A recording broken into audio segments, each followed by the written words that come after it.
Assalamualaikum warahmatullahi wabarakatuh. Perkenalkan, nama saya Nur Imunaningsih, NIM E 2019-2028, Prodi Ekonomi Syariah 1, Fakultas Ekonomi dan Bisnis Islam, Institut Agama Islam Negeri Jember.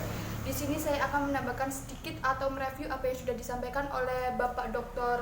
Abdul Wadud Nafis, LCMII, selaku dosen pengampu ekonomi makro Islam.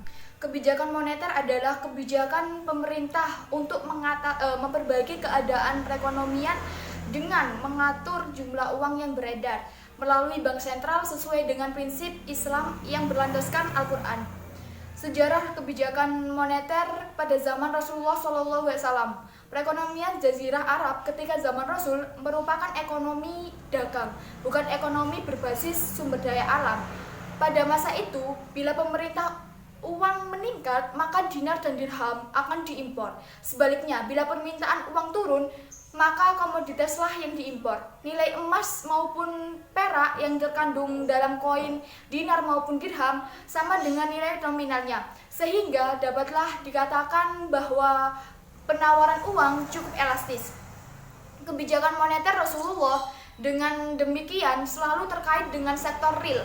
Prinsip kebijakan moneter dalam perspektif Islam. Yang pertama yaitu kekuasaan tertinggi adalah milik Allah. Yang kedua yaitu manusia merupakan khalifah di bumi. Yang ketiga yaitu semua yang dimiliki dan didapatkan manusia adalah seizin Allah Subhanahu wa taala. Yang keempat yaitu kekayaan tidak boleh ditumpuk terus. Yang kelima yaitu kekayaan harus diputar.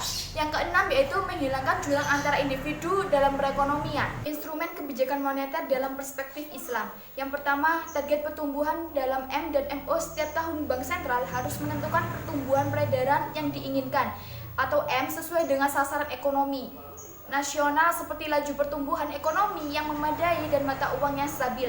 Yang kedua yaitu saham publik terhadap deposito, unjuk atau uang kiral. Sebagian uang kiral bank komersial atau maksimum 25% harus diserahkan kepada pemerintah untuk membiayai proyek-proyek yang bermanfaat secara sosial.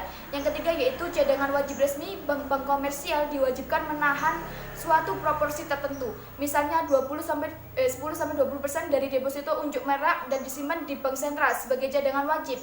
Yang keempat yaitu pembatas kredit. Kebijakan menetapkan batas kredit yang boleh dilakukan oleh bank-bank komersial untuk memberikan jaminan bahwa penciptaan kredit sesuai dengan target moneter. Yang kelima yaitu alokasi kredit atau pembiayaan yang berorientasi kepada nilai. Realisasi kredit harus meningkatkan kesejahteraan masyarakat. Alokasi kredit mengarahkan timbulnya suatu produk dan distribusi optimal bagi barang dan jasa yang diperlukan oleh sebagian besar masyarakat. Sekian dari saya. Apabila ada salah kata, saya mohon maaf yang sebesar-besarnya. Wassalamualaikum warahmatullahi wabarakatuh.